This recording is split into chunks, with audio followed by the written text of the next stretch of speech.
Chapter 1. Gisèle Pellicot. The woman who said enough. Paris, the city of lights, the city of love. But tonight, it is the city of protest. The air is thick with voices. Thousands of people stand together, their hands raised, their signs high. The sound of their chanting fills the streets. It moves like a wave, growing louder, stronger.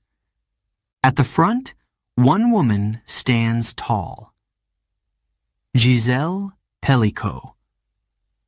She looks out at the crowd. She sees their anger, their hope. She feels their pain.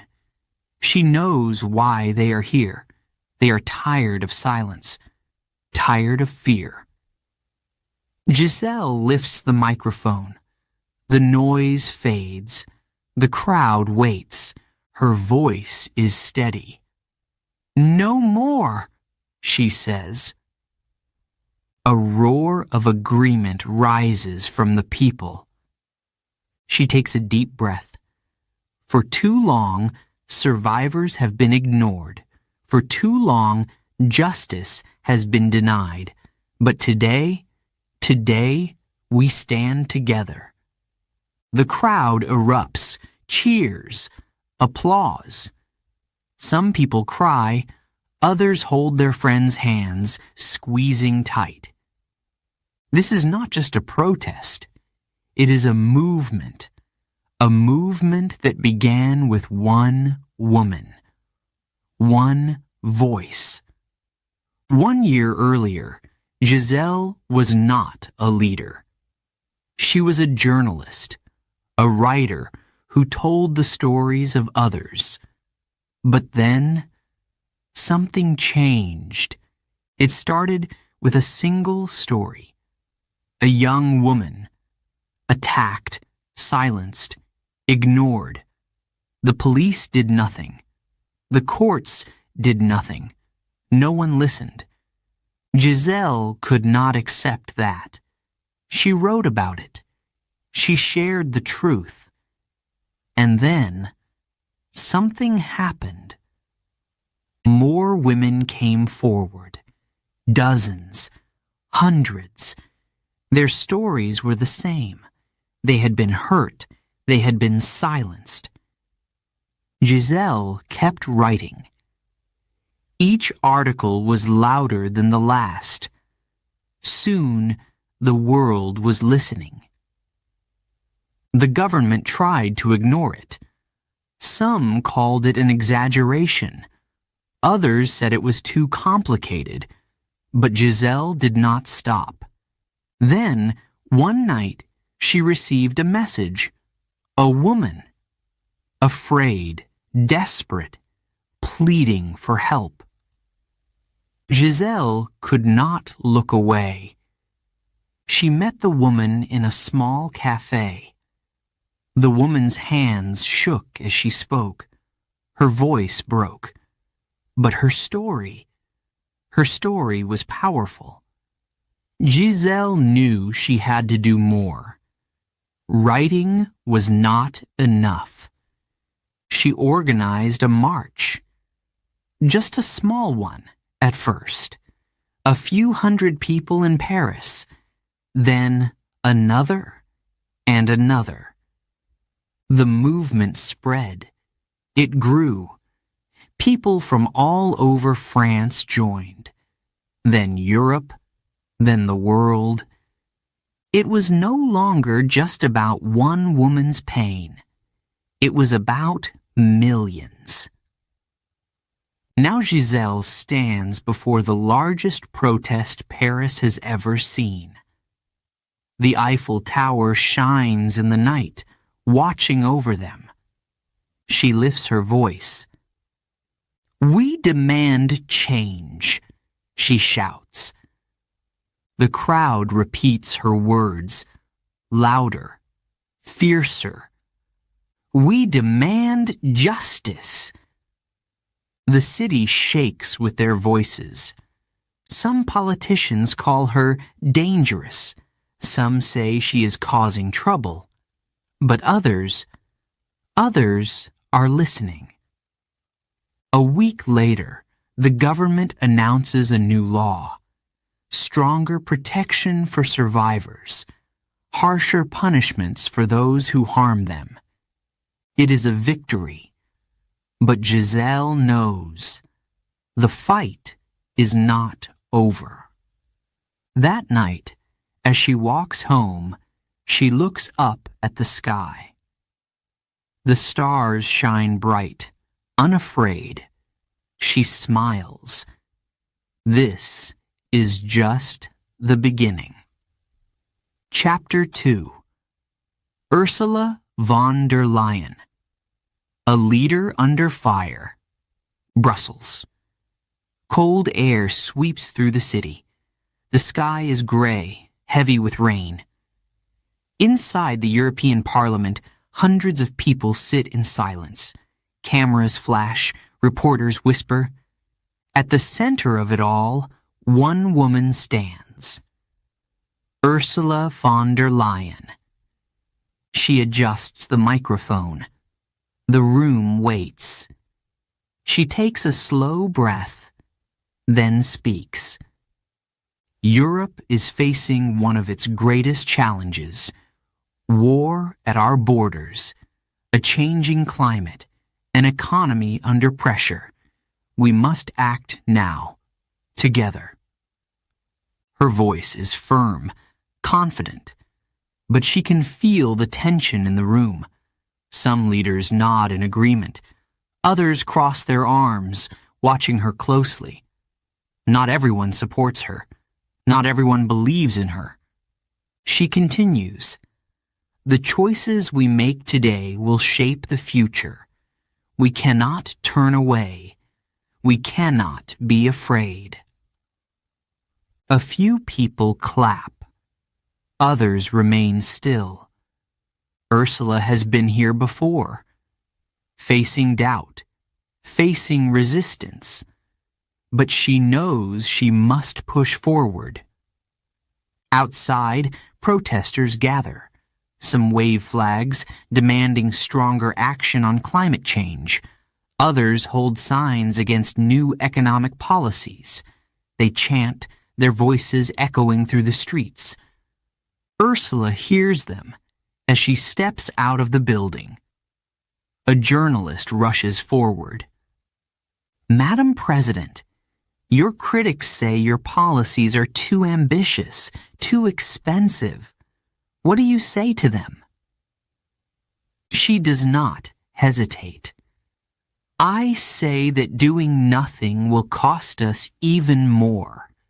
Europe must lead, or we will fall behind. The cameras flash again. The journalist nods, taking notes. Ursula walks toward her car, her face calm. But inside, she knows. This is only the beginning. 1 year earlier, she had made a bold promise, a stronger Europe, a greener economy, a plan to make the continent independent of foreign energy. It was a vision of the future. But visions do not come without battles. Some countries resisted. They worried about the cost, about losing control. Others wanted change but feared the speed. Ursula had to convince them. She spent hours in meetings, days in negotiations. She listened, argued, compromised. Slowly, things began to move. New agreements were signed. Old policies were changed. But still, it was not enough for some. One evening, she sat in her office, reading reports. The numbers were clear. Inflation was rising. People were struggling. Some blamed her. Some wanted her to step down. She closed her eyes for a moment. The weight of leadership was heavy. Then a message arrived. A letter from a young woman in Spain. "Thank you," it read. "Because of your policies, my family can afford clean energy. My future looks brighter." Ursula smiled. This was why she fought. Not for politics, not for power, but for people. The next day, she stood in front of the press again. "I know the road is not easy, but change never is. We will not stop now." The headlines were sharp. Some praised her, others attacked her. But she did not waver. Back in Brussels, another storm was building. New elections were coming. Some parties wanted a different path. They called her leadership too strong, too controlling. At a debate, a political rival stood up. "Madam President, you speak of unity, but isn't it true that many European nations disagree with you?" Ursula met his eyes. Democracy is about debate, about discussion. But in the end, leadership is about making decisions. I will not apologize for taking action. The audience murmured. Some nodded. Some frowned. That night, as she walked home, she looked up at the sky. The stars were hidden behind clouds. Brussels was quiet now, but the city never truly slept. Tomorrow, the battle would continue. New challenges, new opposition. But Ursula was ready. She always had been. Chapter 3. Christine Lagarde. The woman controlling the world's money. A meeting room in Frankfurt. The air is heavy with tension.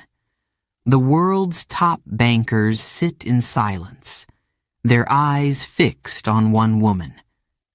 Christine Lagarde stands at the front of the room. Her hands rest on the table. She takes a breath. Then she speaks. The European economy is at a turning point, she says. Inflation is rising. People are struggling. Businesses are uncertain. We must act, and we must act now. Some nod. Others frown. A man in a dark suit leans forward. His voice is sharp. Madam President, if we raise interest rates too much, we risk a recession. If we do too little, inflation will spiral out of control. What is your plan? Christine holds his gaze. She has faced these questions before. She knows the risks. She also knows that every decision she makes will affect millions of people. She speaks calmly. The decision will not be easy, but doing nothing is not an option. Our job is to protect the economy and the people. The room stays quiet. The world is watching. Outside, reporters wait. Cameras flash as Christine steps into the cold air. A journalist pushes forward. Madame Lagarde. People across Europe are worried. Some say your policies help banks more than workers. How do you respond? Christine lifts her chin. She has been called many things. Too powerful, too cautious, too bold. But she has learned not to let criticism shake her. She answers firmly. I understand their fears, but I am here to make the best decision for Europe. And I will not be afraid to make tough choices. She walks away, her heels clicking against the pavement. Behind her, the reporters keep shouting, but she does not look back.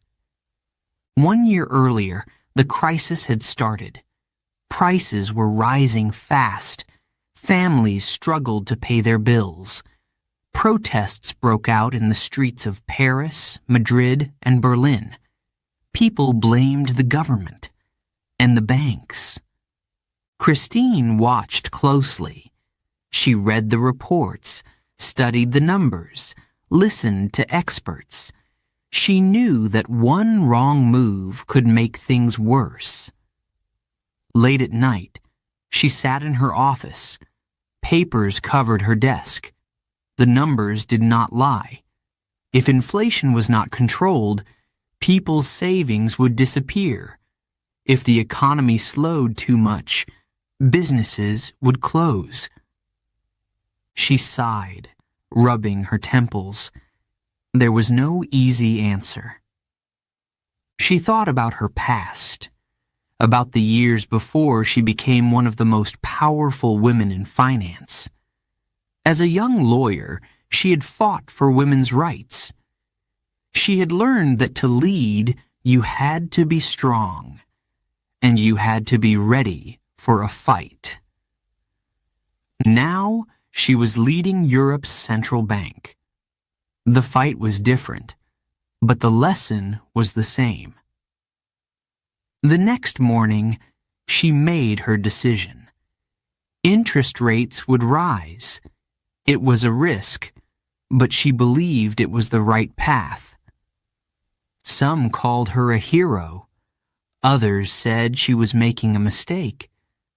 But Christine knew that in finance, no decision pleased everyone. Months passed. The economy shifted. Inflation slowed. Some businesses struggled, but the worst was avoided. Then, a new challenge arrived. A major bank in Germany collapsed. Panic spread. Would other banks fall next? Would people lose their money?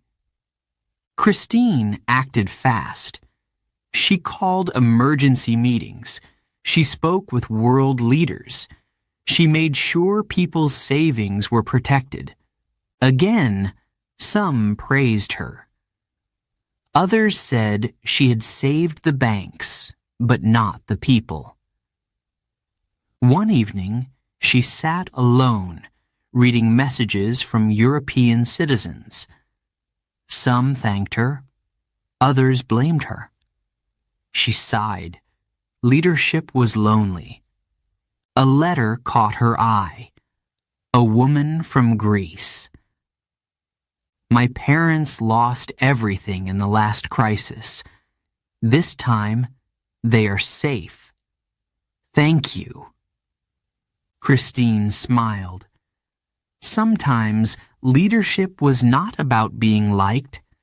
It was about making sure people could sleep at night.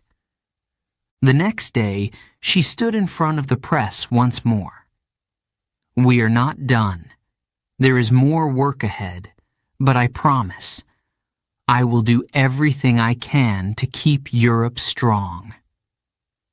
Cameras flashed. Questions flew. But Christine Lagarde stood tall. She had faced crises before. She knew there would be more. But she was ready. She always had been. Chapter 4. Claudia Scheinbaum. Breaking barriers in Mexico. Mexico City. The air is electric. The streets are alive with noise. People gather in front of giant screens. Some cheer, some hold their breath. Today, history is being made. Inside the National Palace, Claudia Scheinbaum stands at the podium. She looks out at the crowd. Thousands of faces, hopeful, expectant, watching her. She grips the sides of the podium. She has prepared for this moment. But now, standing here, the weight of it is real. She takes a deep breath. Then she speaks. For the first time in our history, a woman stands before you as President of Mexico. The crowd erupts. Applause, shouts, whistles. Some wipe away tears. Others wave the Mexican flag high. Claudia waits. She lets the moment sink in. Then, her voice grows stronger. I do not stand here alone.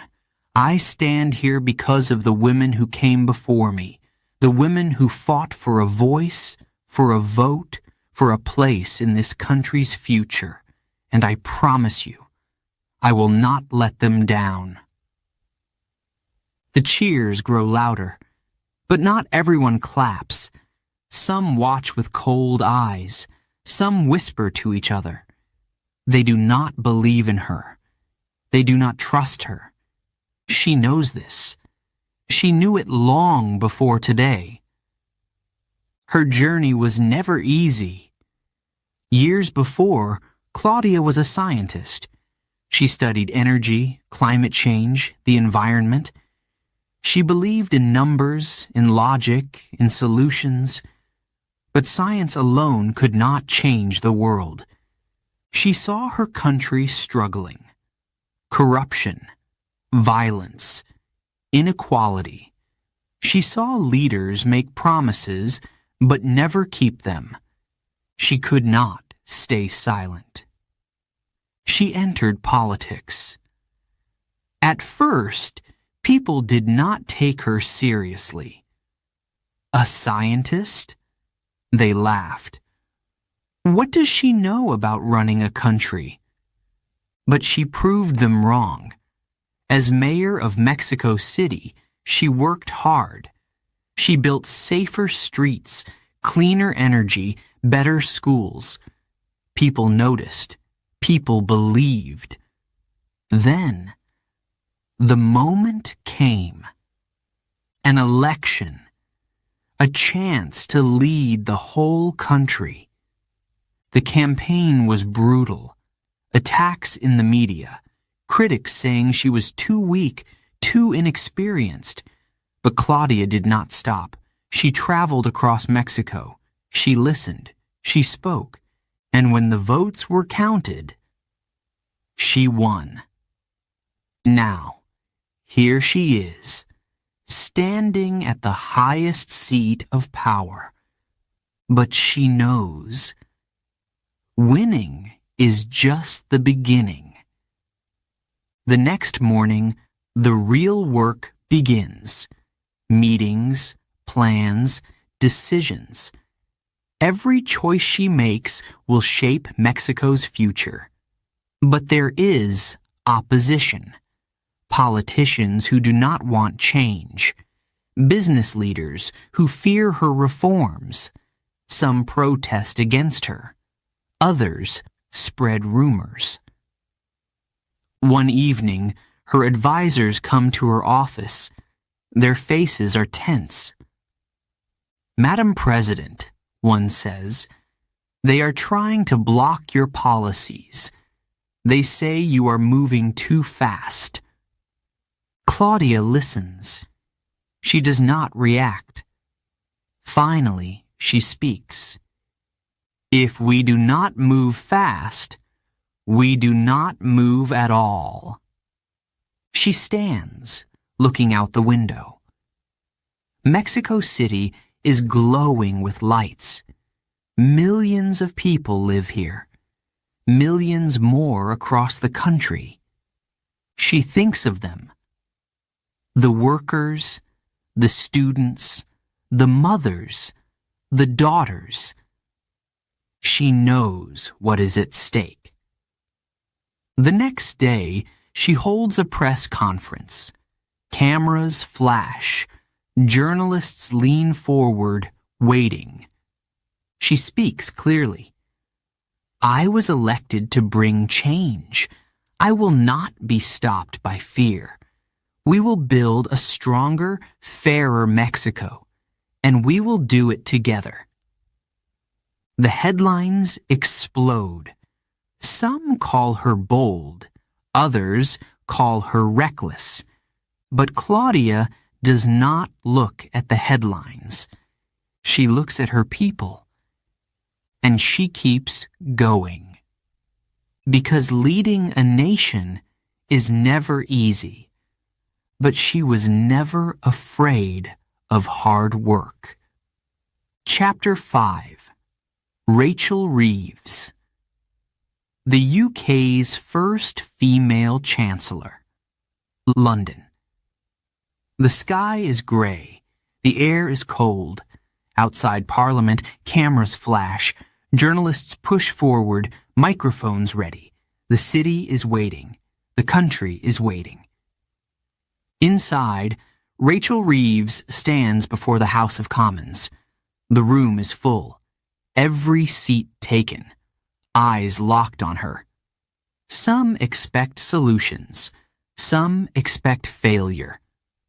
She grips the wooden box in front of her, the famous red briefcase of the Chancellor. Inside, the budget. A plan that will decide the future of millions. She takes a deep breath. Then she begins. This country is facing great challenges, she says.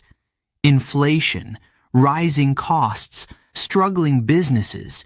People are worried, and they have every right to be. A murmur spreads through the room. She expected this. But we are not here to watch the crisis grow. We are here to act. She pauses. The room is silent now. I am introducing a plan for growth, for investment, for stability.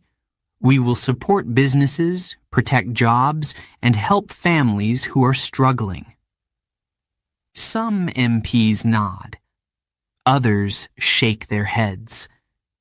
The opposition benches whisper to each other. Rachel continues. This budget is about fairness, about making sure opportunity reaches every part of the country, not just the wealthy, not just the powerful. A voice from across the room interrupts. But at what cost, Chancellor? She expected this too. She lifts her chin. At the cost of doing nothing? At the cost of letting this country fall deeper into crisis? I will not let that happen. Some clap. Some remain silent. Rachel knows this is only the beginning. Years ago, she was not a politician. She was an economist, a numbers expert, a thinker. She studied markets, policies, and finances. She worked in banking, analyzing risks, predicting the future. But numbers alone could not fix a broken system. She saw the struggles of ordinary people, families choosing between heating and food, businesses shutting down, workers losing jobs. She knew she could help, but not from the outside. So, she stepped into politics, a world of debate, pressure, and power. Some doubted her. Some tried to block her rise, but she kept moving forward. She worked hard, spoke clearly, fought for what she believed in. Then, history was made. The first woman to become Chancellor of the Exchequer, the most powerful financial role in Britain. The country's money in her hands. The responsibility was huge, the risks even bigger. One night, she sat in her office late into the evening, Papers covered her desk, graphs, reports, letters from citizens. A note caught her eye. Dear Chancellor Reeves, I run a small cafe. My energy bills have tripled. I don't know how long I can stay open. Please help. She closed her eyes for a moment. She had read many letters like this. She had to act. The next morning, she announced a new policy. Help for small businesses, lower energy costs, support for struggling families. Some cheered. Others called it too expensive. Some said it was not enough. She listened. She adjusted. She fought for every vote. Back in Parliament, the debate continues. A member of the opposition stands up. His voice is sharp. Chancellor, your plan is risky. How can we be sure it will work? Rachel does not hesitate. Because we cannot afford to do nothing.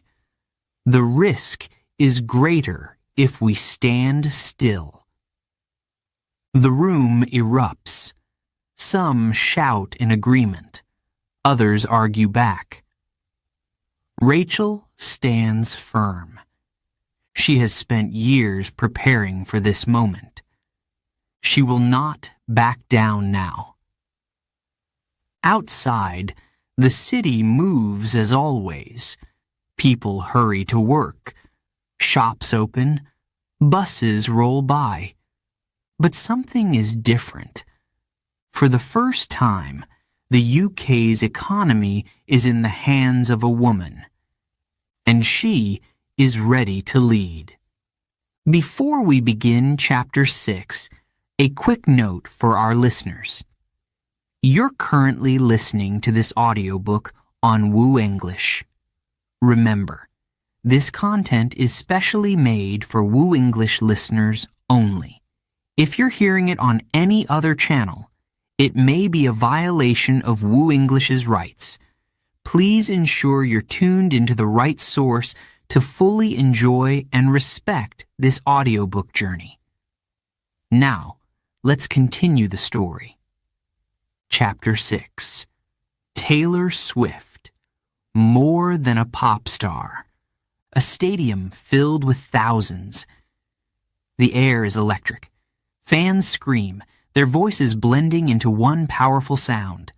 Lights flash, hands wave, phones rise to capture the moment. Then, silence. A single spotlight shines on the stage.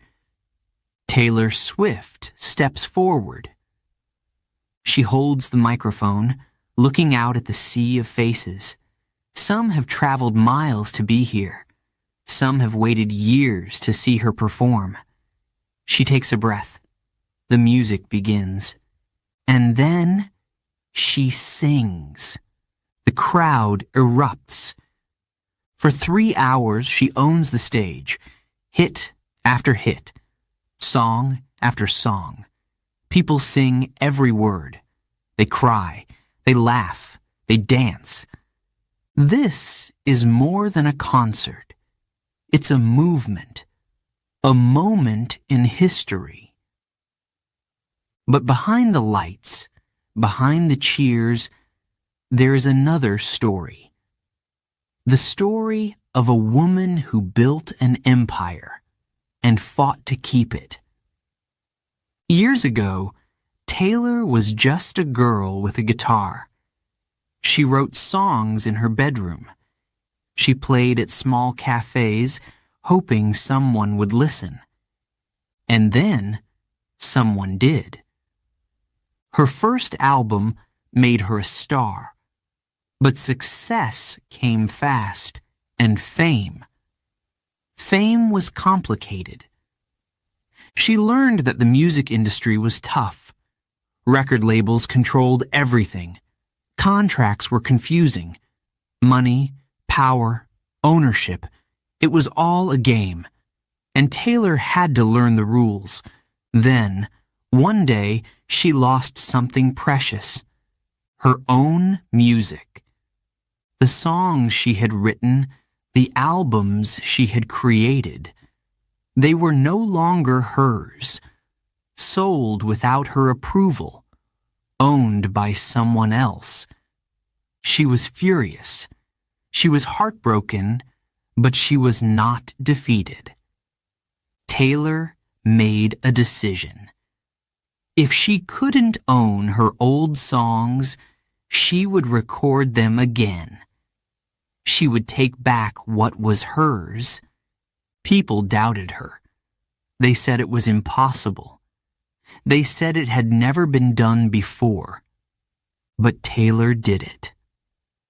One by one, she re-recorded her albums. Fans supported her. The world watched in amazement. She proved that artists could fight back, that musicians could take control. That power did not belong only to the industry. It belonged to the people. Her battle for ownership was just one part of her journey. Taylor also became a voice for others. She spoke about artists' rights, about women in music, about the struggles of fame. She faced critics, scandals, and headlines. Some called her too powerful. Others said she was playing the victim. She ignored them. She kept writing, kept singing, kept telling her truth. And the world listened. Now she stands in front of 80,000 people, holding her guitar. The crowd chants her name. She smiles. She strums the first chord. The music plays. The stadium shakes. Taylor Swift, more than a pop star, sings into the night. Chapter 7. Beyoncé. The queen of more than music. The lights go out. For a moment, the stadium is silent. The crowd holds its breath. Then, the drums begin. The bass shakes the floor. A spotlight cuts through the darkness. Beyoncé stands in the center of the stage. She does not speak. She does not move. She simply stands there, strong, powerful, in control. Then, her voice. The first note rings through the arena, clear and full of fire. The crowd explodes. People scream, cry, dance. Some have followed her for years. Others are seeing her for the first time. She commands the stage like a queen. Every movement is perfect. Every word is sharp. She is not just performing. She is telling a story of power, a story of struggle, a story of a woman who built an empire. Beyoncé was not born into fame. She worked for it, trained for it, fought for it. As a child, she stood in front of a mirror, practicing dance moves. Her father pushed her, her mother encouraged her. She dreamed big. She joined a girl group. She sang at talent shows. She lost. She won. She learned. Then, Destiny's Child became a success. Hit songs, awards, fame. But Beyoncé wanted more. She wanted control. She stepped away, took a risk, launched her solo career. People doubted her, but she proved them wrong. One album after another, she climbed higher. Pop, R&B, hip-hop. She could do it all. She was not just a singer. She was a performer, a producer, a businesswoman. Her music became more than entertainment. It became a message. She sang about love, about pain, about freedom. She spoke for women, for Black artists, for justice. She built businesses, fashion, fragrances, a fitness brand, a record label. She became one of the most powerful women in the world. But with power came pressure. The media watched her every move. Some praised her. Some attacked her. Too private, they said. Too perfect. She should speak more, some demanded. She should stay silent, others argued. She ignored them.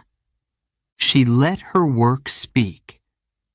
In 2016, she released Lemonade, a visual album, a masterpiece, a statement. It was raw, personal, political. It told the story of a woman betrayed and a woman rising again.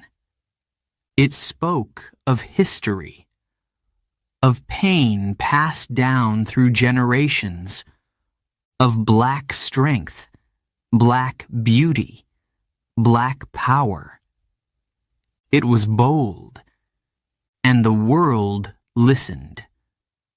Some called it genius. Some called it dangerous. Beyoncé didn't explain. She never explained. She simply moved forward. Her influence grew. She headlined Coachella. Her performance, historic, a tribute to Black culture, to education, to excellence. The world called it Beychella. Again, she made history. She became the first Black woman to own her own music streaming service. She signed million-dollar deals. She helped small businesses. She donated. She protested. She fought for change. But the criticism never stopped. People judged her marriage, her family, her choices. She kept going. Because Beyoncé does not break. She builds. Now, she stands on the biggest stage in the world. The final song begins. The crowd sings with her. She looks out at them, at the young girls holding signs, at the mothers with tears in their eyes. She knows what she represents. Power, resilience, legacy. She smiles. Then she raises her microphone and sings the last note. The stadium shakes. The Queen has spoken. Chapter 8. Rihanna. From pop star to business titan. The cameras flash. The crowd waits. Journalists whisper to each other. Then, the doors open. Rihanna steps onto the stage. She walks slowly, confidently. She wears a sleek suit, her hair pulled back. No microphone, no music, no dancers. Tonight is not about performing. Tonight, she is not just a singer. She is a billionaire, a business mogul, a game changer. She reaches the podium. The room falls silent. "Welcome to the future of beauty," she says. A simple sentence, a powerful statement. The screen behind her lights up. A new product. Another addition to her Fenty empire. But this is not just about makeup. Not just about fashion. It is about something bigger. It is about breaking rules, redefining beauty, changing industries. And Rihanna knows all about change. Years ago, she was just a girl from Barbados, a girl with big dreams and a voice that could not be ignored. She was discovered at 16. Her first hit song came soon after. Then another. And another. She ruled the charts, won awards, performed on the world's biggest stages. But fame was not enough. Rihanna wanted more. She wanted control. She wanted to build something that would last. So, she made a choice. She stepped away from music. The world waited. Fans begged for a new album. But Rihanna had a different plan. She launched Fenty Beauty, a makeup brand with one bold message. Everyone deserves to be seen. 40 foundation shades, more than any other brand at the time. The industry was shocked. Other brands had ignored darker skin tones for years. Rihanna did not.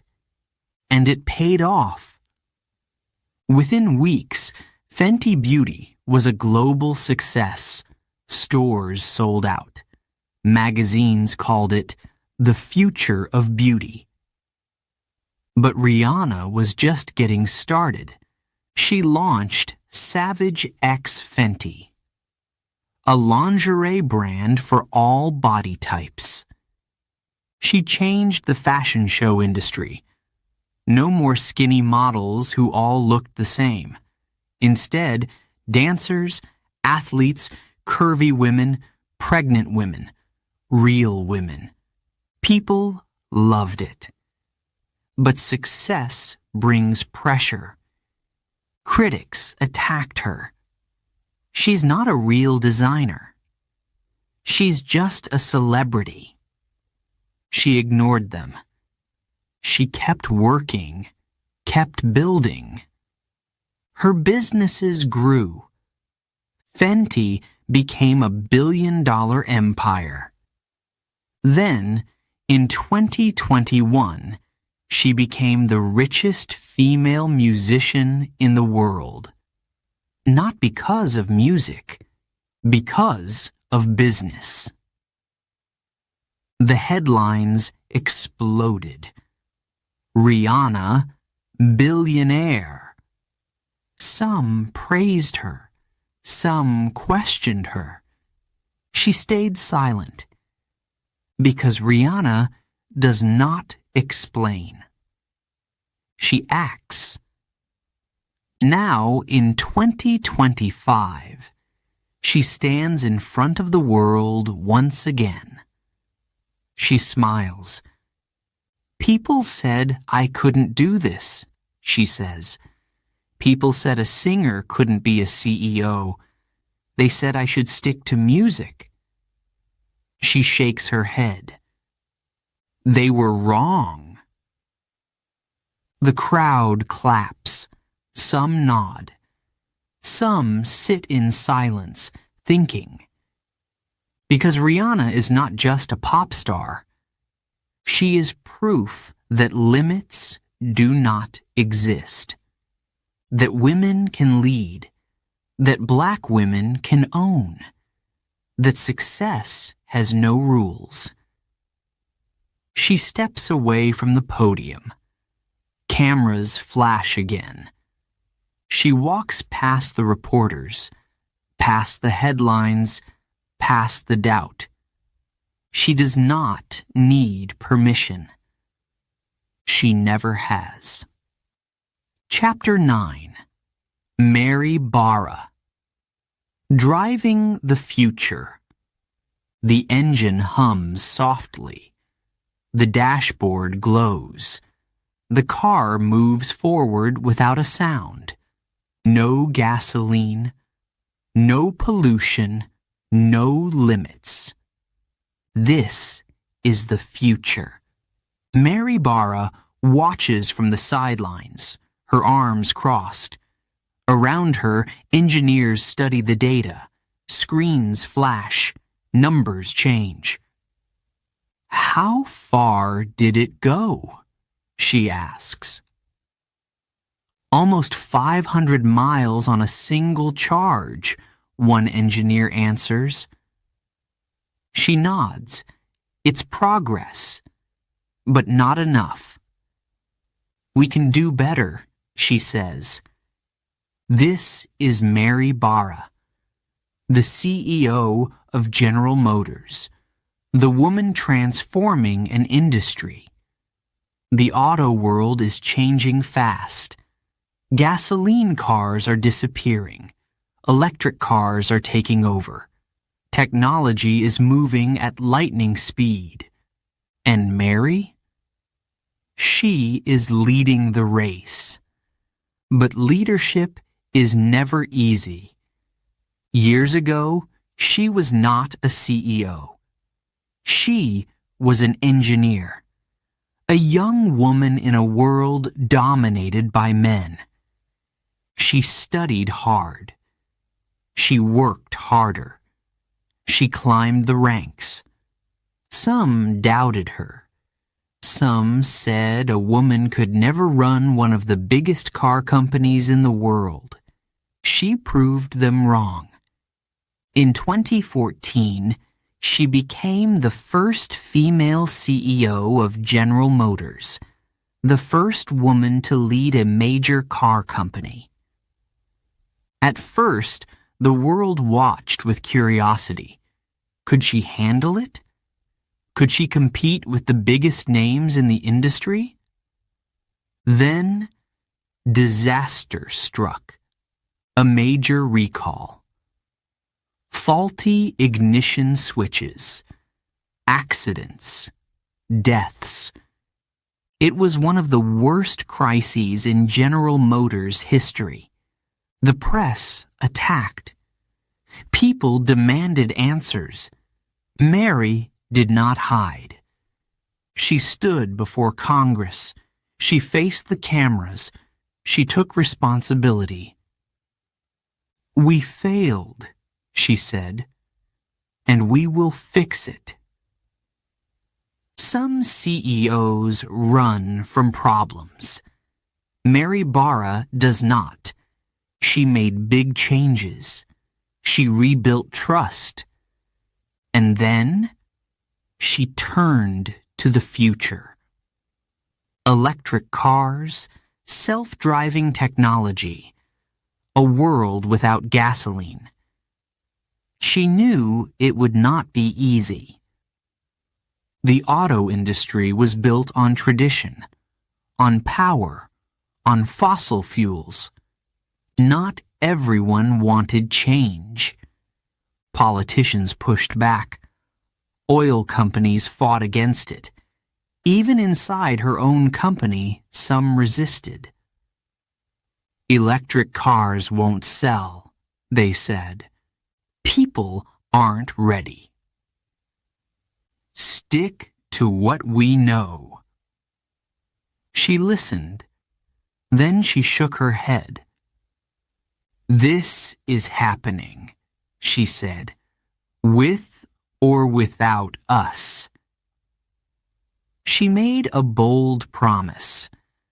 By 2035, General Motors would stop making gasoline cars. It was risky. It was revolutionary. And the world paid attention. Investors watched. Competitors reacted. The industry shifted. Soon, other companies followed. The race to electric had begun. Now, in 2025, she stands in the heart of it. Factories are building new models. Faster, smarter, cleaner cars. Charging stations appear across cities. Consumers are buying. But the battle is not over. New challenges arrive every day. Supply shortages, market pressures, political debates. Some still doubt. Some still fight. Mary does not stop. Because leadership is about vision, about knowing where the world is going, even when others cannot see it yet. She looks at the car in front of her, sleek, silent, powerful. She places a hand on the hood, feels the future beneath her fingertips. Then she turns to her team. Let's go further. Because for Mary Barra, the road ahead is just beginning. Chapter 10. Abigail Johnson, the woman controlling trillions. The stock market is open. Screens flash numbers in red and green. Traders move fast, shouting into phones, typing at lightning speed. Billions of dollars move in seconds. At the top of a skyscraper in Boston, one woman watches it all. Abigail Johnson. She stands by the window, looking down at the city. The financial world is loud, chaotic, unpredictable, but she is calm. She has seen it all before. A phone rings. A voice on the line sounds nervous. Markets are falling, the man says. Investors are worried. She does not panic. She does not rush. She knows that fear is dangerous in finance. She speaks slowly. Stay focused, she says.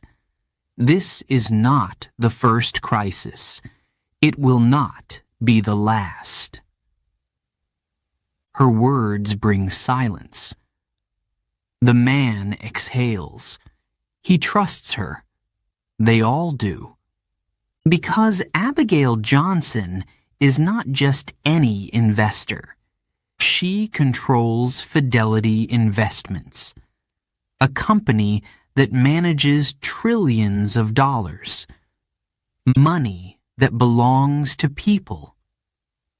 Workers saving for retirement, families investing for their future.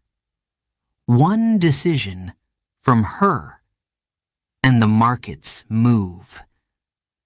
But power like this does not come easily. Finance is a world of men.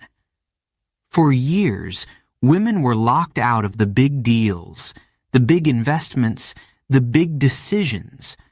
Abigail knew this. She knew the history. But she also knew something else.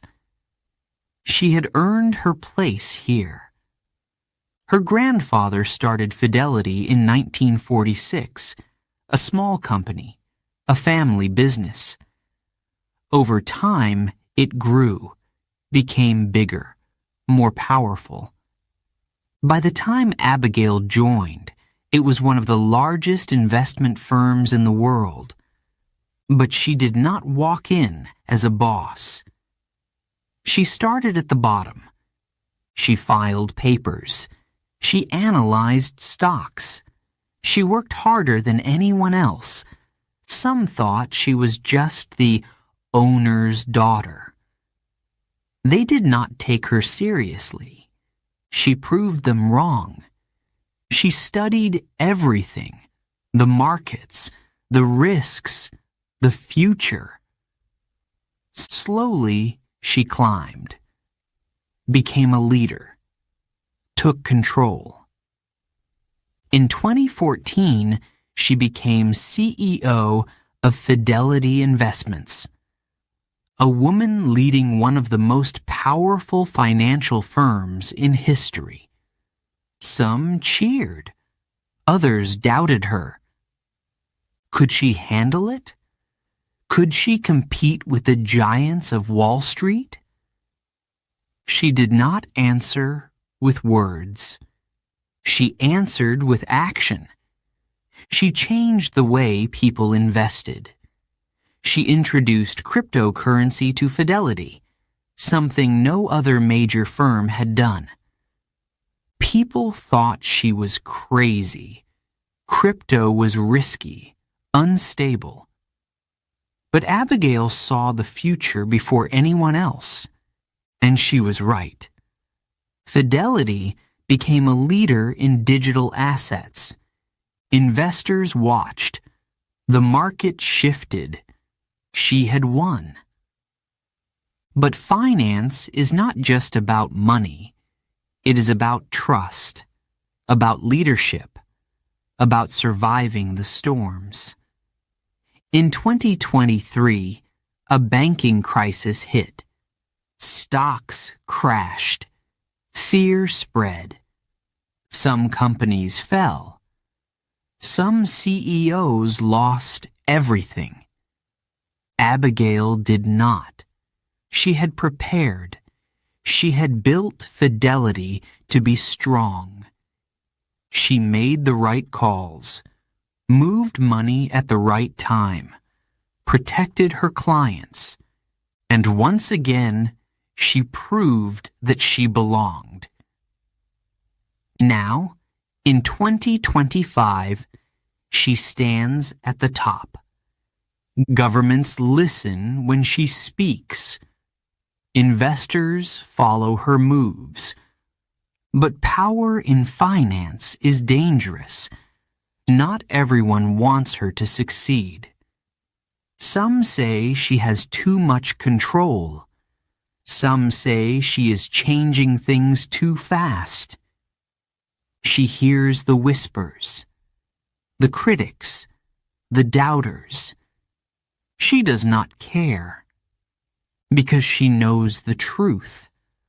Success is not about luck. It is not about being the loudest in the room. It is about knowledge, strategy, vision. Abigail Johnson looks at the market numbers on the screen. She makes a decision, a simple call, a single trade, and just like that, billions move. Because in the world of finance, she is not just a woman. She is the woman who controls it all.